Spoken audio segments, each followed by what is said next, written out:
from your experience and knowing what you know, how could something like this have happened in Gaza? Connell, first, thanks for the time. It's good to see you again. Unfortunately, this is a routine occurrence these days. We at UNRWA mourn the passing of our colleagues at the World Central Kitchen, but there is nowhere safe in Gaza right now, and that includes for humanitarian aid workers. Recall that just last month, there was a drone strike directly into the compound of UNRWA's main warehouse facility in Rafah. Mm-hmm. It killed 2 of my colleagues. It injured another 20.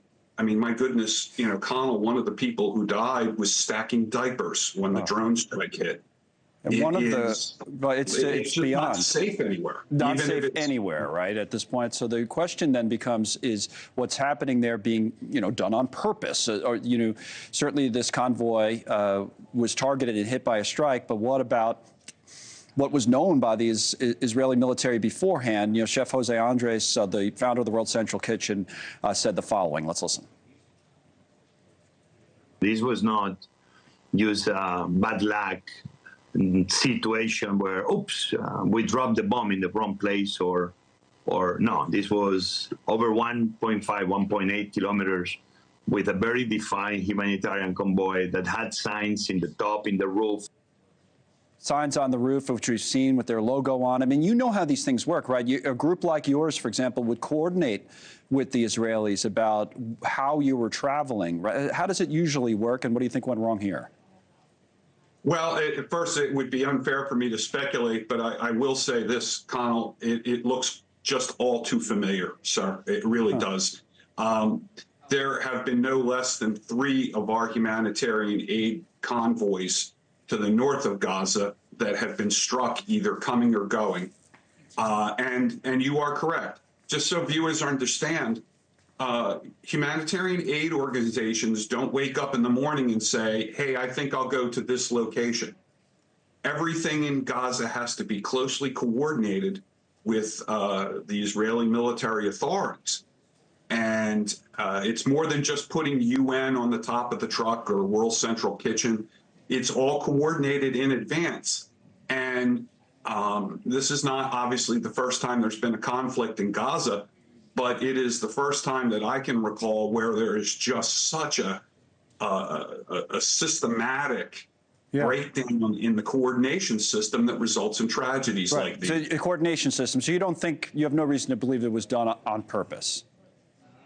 I don't know what, Connell, I don't know what to make of the situation. I hope not. Right. The fact is that they are all coordinated.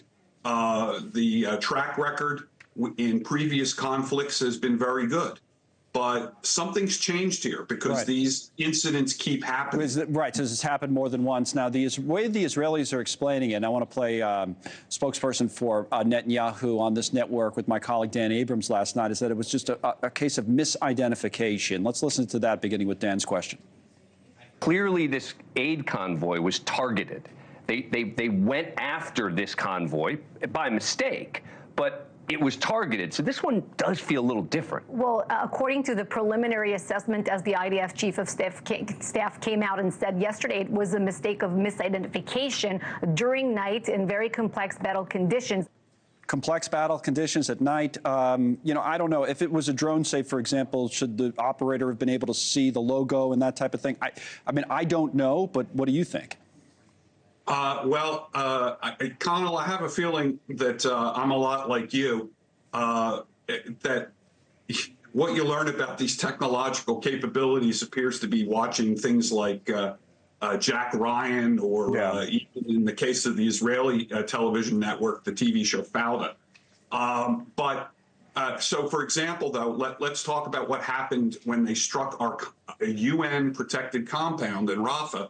They made no bones about the fact that they were hunting for a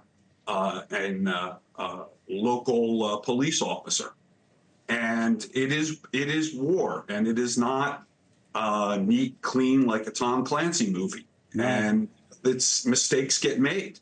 It's just seemingly, sir, a lot of mistakes are being made this time. Thanks so much for watching. Just go to joinnn.com to find News Nation on your television provider. And don't forget to click the red subscribe button below to get more of News Nation's fact-driven, unbiased coverage.